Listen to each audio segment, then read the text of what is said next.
இன்னும் ஒரு வீடியோல சந்திக்கிறதுல சந்தோஷமா இருக்கு. தற்சமயம் மீண்டும் இலங்கையில புயல் அடிக்கிறது என்று எல்லாரும் சொல்லி கொண்டிருக்கிறாங்க. புயல் அடிச்சு கொண்டான் இருக்கு. அதை தாண்டி அர்ஜுனாவோட எல்லா பக்கமும் அடிபட்டோன் இருக்கு. எங்க பார்த்தாலும் சோசியல் மீடியால அர்ஜுனாவின் கெத்து, ஒரு பக்கம் அர்ஜுனாவின் அலப்பறை என்று சொல்லி மாறி மாறி தகவல்கள் பரிமாற்றப்பட்டு இருக்கிறது. இந்த நேரத்தில் பார்த்தீங்கன்னு சொன்னா ரெண்டு தரப்புக்கும் இடையில பெரிய மோதல் சொல்லலாம். ஒரு பக்கம் சத்தியமூர்த்தி டாக்டர் தரப்புல இருந்து அவருக்கு சார்பான ஆக்கள் வந்து உங்களுக்கு அவர் அப்படி தெரியாது, இன்றைக்கு வரைக்கும் அவர் எத்தனையோ வேலை திட்டங்கள் வந்து முன்னாள் போராளிகள் சம்பந்தமாக முன்னிறுத்து அவர்களுக்கு எத்தனையோ வாழ்வாதாரங்கள் செஞ்சு கொடுத்திருக்கிறார். யாழ்ப்பாண ஹாஸ்பிட்டல் இன்றைக்கு நல்ல நிலைமைக்கு இருக்கிறது காரணம் அவர்தான். இது மட்டும் இல்ல, முள்ளிவாய்க்கால இறுதிக்கட்ட யுத்தத்துல இஞ்சால வாங்க கொண்ட அழைப்பு விடுத்த போதிலும் இல்ல நான் இந்த உயிர் இருக்க மட்டும் இந்த பிரச்சனை முடியும் மட்டும் மக்களையும் விட்டுட்டு வரையலாது என்று சொல்லி முழு மனசோட நின்றவர் சத்தியமூர்த்தி டாக்டர். அப்ப அவரை பற்றி நீங்க தேவையில்லாம அவதூறு பரப்பக்கூடாது. ஆதாரம் என்ன இருக்கு? இதுவரைக்கும் கேஸ் போடுறீங்க, ஆதாரம் காட்டுறீங்க, இன்னும் முழுமையான ஆதாரம் காட்டலன்னு சொல்லி ஒரு சில பக்கங்கள்ல குறிப்பிடப்பட்டு இருக்கு. அதே மாதிரி தலைவனை எத்தப்பாடுறா, கால் மேல காலை போட்டுட்டு அவங்க இடத்துல போய் அவங்களே அலப்பறை பண்ணிட்டாரு.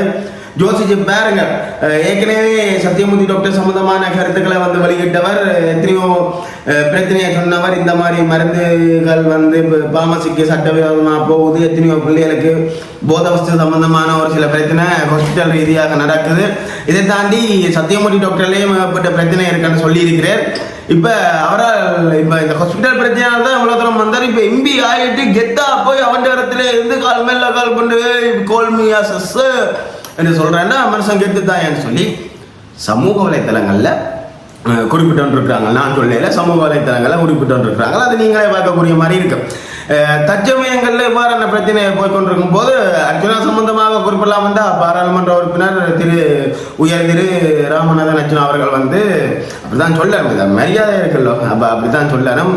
அப்ப அவர் வந்து கிட்டத்தட்ட ஒரு வரலாற்று மாற்றம்னே சொல்லலாம். என்ற யாருமே எதிர்பார்க்காத உண்டு. எத்தனையோ தலைமுறையா அரசியல் ரீதியாக ஒரு கட்டத்துக்கு அமைகிறதுக்கு எத்தனையோ பேர் போராடி கொண்டிருக்கிறாங்க. எத்தனையோ வருஷம் 6-7 வருஷமா கஷ்டப்பட்டும் அரசியல்ல ஒரு அடிப்படை உறுப்பினராக வர்றதே பெரிய ஒரு கேள்வியாக இருக்கிற மட்டத்தில் 3 மாசத்துல ஒரு பாராளுமன்ற உறுப்பினர், அதுவும் சுயேட்சை குழுவில் இருந்து வர்றது வந்து ஒரு பெரிய ஒரு விஷயம். ஒத்துக்கொள்ளத்தான் வேணும். அப்படி இருக்க வந்து எத்தனையோ மக்கள் வந்து உண்மையாகவே வந்து ஒரு சில இது வழிப்பறியாக கதைப்பம், இதுல யாரும் மனசையும் முன்படுத்துற இல்லை. அண்மையில ஒரு சில இடங்களுக்கு நான் விஜயம் செய்திருந்தேன், அப்படி குறிப்பிடலாம். ஒரு சில இடங்களுக்கு நான் போனேன். அதாவது இந்த சர்வீஸ் சென்டர், இந்த வெஹிக்கிள் கராஜ், அது மட்டும் இல்லாம மருத்துவமனை, இது மட்டும் இல்லாம தியேட்டர், அங்கே எல்லாம் கூட குறிப்பிட்டிருந்தாங்க. அவங்க சொன்னாரு, எங்கிற வீட்டை மச்சான் அரண்டே தெரியாது, ஒரு புது அறிமுகம் சொன்னார். எங்கிற வீட்டை மச்சான் உண்மையாகவே சில விஷயங்கள் எனக்கு பிடிக்கல, சில வார்த்தை பிரயோகங்கள் வந்து அர்ஜுனா தவிர்த்திருக்கலாம். ரெண்டாலும் வந்து வீட்டுக்காரர்கள் எல்லாம் கட்டாயம் நீ அர்ஜுனாக்கு தான் ஓட் போடணும்னு சண்டை பிடிச்சாங்க. இந்த வீட்டை உனக்கு அந்த பிரச்சனை தெரியாதோ, உங்க பிள்ளை இந்த உயிரோட இல்லை, எத்தனையோ வருஷத்துக்கு பிரதம இருந்து பெற்ற பிள்ளைய பறி கொடுத்துட்டு இருக்கிறீங்க, 3 மாசத்துக்கு முன்னே அந்த பிரச்சனை தெரியாதோ, சிறிய பிள்ளைய வைத்தியருக்கு போடுங்க நினைக்கிறேன் சொல்லியிருந்தாங்க. அப்படி பார்க்கும்போது நீங்க விட்ட பிள்ளையால தான் இன்றைக்கு அர்ஜுனா பாராளுமன்ற உறுப்பினராக இருக்கிறதுக்கு காரணம். இந்த லைவ் சம்பந்தமா பிரச்சனை வந்த பாராளுமன்றத்தில் வச்சு லைவ் போட்டது போல அது இதுன்னு சொல்லி அதுக்கும் வந்து சட்டத்தில் அப்படியெல்லாம் மில்லியராப்பான்ற மாதிரி குறிப்பிட்டிருந்தேன்.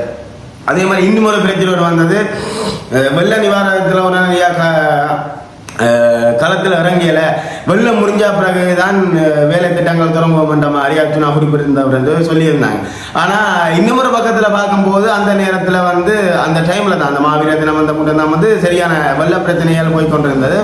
அந்த மூட்டம் அவருக்கு ஒரு கேஸ் சம்பந்தமாக வந்து உடனடியாக கைது செய்ய வேணும், பழைய ஒரு ஆக்சிடென்ட் கேஸ் என்றபடி அந்த இடத்துல அவர் நின்றவர் என்ற மாதிரி குறிப்பிட்டாங்க.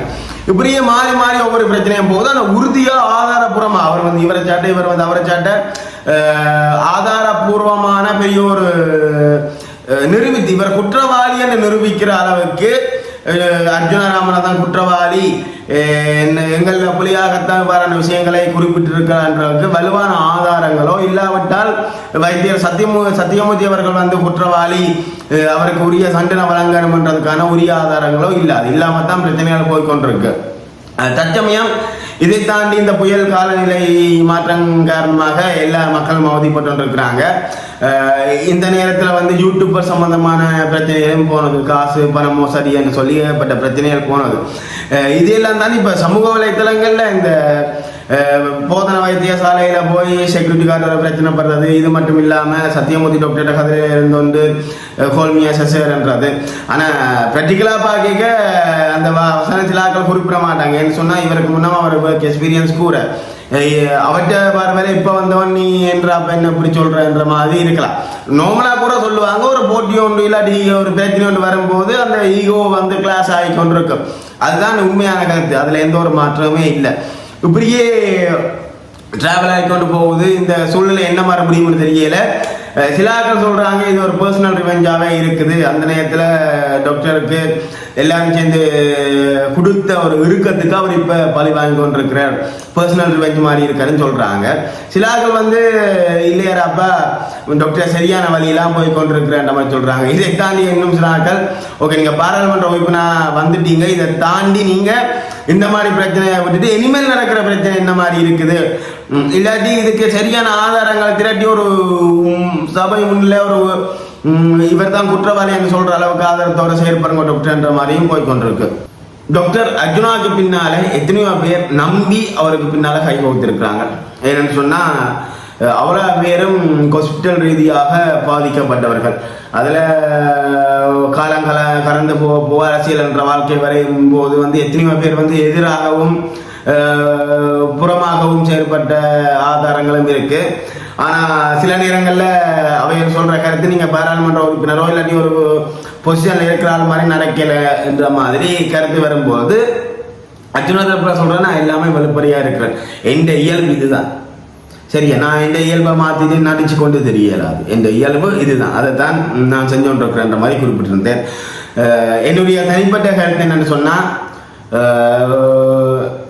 ஒரு சில ஆக்கள் இந்த வன்னி மைந்த டிக்டாக் லைவ் உட்பட சொல்லிடுறார்கள் அர்ஜுனா வந்து சரியானவர் இல்லை, மக்கள் ஏமாற போறார்கள் என்று சொல்லி. ஆனா இந்த நேரத்தில் திரு பாராளுமன்ற உறுப்பினர் ராமநாதன் அர்ஜுனா அவர்கள் இந்த வீடியோ பார்க்குறீங்களோ தெரியாது, நீங்க யோசிக்க வேண்டிய ஒன்றுதான். ஆயிரங்கள் இருக்கட்டும், செறி பிள்ளைகளை தாண்டி உங்களை நம்பி எத்தனையோ பேர் வந்து ஓட்டு போட்டிருக்கிறாங்க சரியா, அவர்களுக்காக உங்களுடைய பணித்திட்டங்கள் என்ன மாதிரி அது ஒழுங்கான முறையில போகுதான்னு சொல்லி நீங்க உங்களுக்கு ஒழுங்கா தெரிஞ்சா ஓகே. அது மட்டும் இல்லாம இன்னும் எத்தனையோ பேர் வந்து டாக்டர் டாக்டர் டாக்டர் என்று சொல்லி அவருக்குரிய ஆதரவை கொடுத்தோண்டு எங்களுக்குரிய மாற்றம் வரும் என்று சொல்லி இருக்கிறேன்.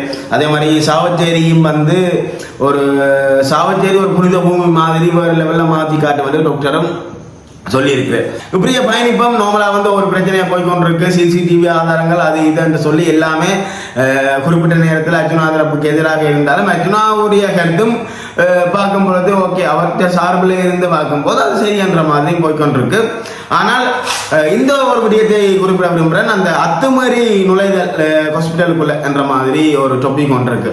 ஏற்கனவே மன்னார் ஹாஸ்பிட்டல் சம்பந்தமான ஒரு பிரச்சனைக்கு வைத்தியர் கைது செய்யப்பட்டிருந்தார். அதற்கு முக்கியமாக குறிப்பிட்ட காரணம் அந்த ஒரு அனுமதி இல்லாமல் ஒரு போக வேண்டிய ஒரு நேரம் ஒன்று இல்லாமல் வைத்தியராக இருக்க உங்களுக்கு எந்த இடத்துக்கு அப்படி போகணும்னு தெரிஞ்சிருக்கும். ஆனால் அனுமதி இல்லாம அத்துமீறி நீங்க மன்னார் ஹாஸ்பிட்டலுக்கு நுழைந்தாலும் ஒரு சில பிரச்சனைகள் நடந்தால் அதெல்லாம் கைது செய்ய என்ற மாதிரி கைது செய்யப்பட்டிருந்தது. அப்படி பார்க்கும்போது தற்சமயம் வந்து சத்தியமூர்த்தி அவர்கள் குறிப்பிட்ட ஊடக சந்திப்புல வந்து அத்துமீறி அச்சுறுத்தும் விதமாக நடந்தவர், என்னுடைய அனுமதி இல்லாம இந்த இடத்துல வந்து என்னைய நடத்தி இருக்கிறேன் என்ற மாதிரி சத்தியமூர்த்தி அவர்கள் வந்து வழக்க பதிவு செஞ்சிருக்கிறேன்.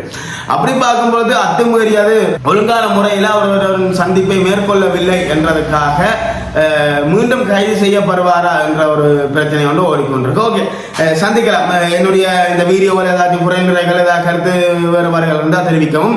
ஓகே, இன்னும் ஒரு வீடியோவில் சந்திப்போம். அதுக்கெல்லாம் மறக்காம நம்ம மிஸ்டர் கிரிங் சேனலை சப்ஸ்கிரைப் பண்ணுங்க சரியா, அந்த பெல் பட்டன் எல்லாமே இருக்கும், பட் அமுத்தி விடுங்க. சந்திப்போம்.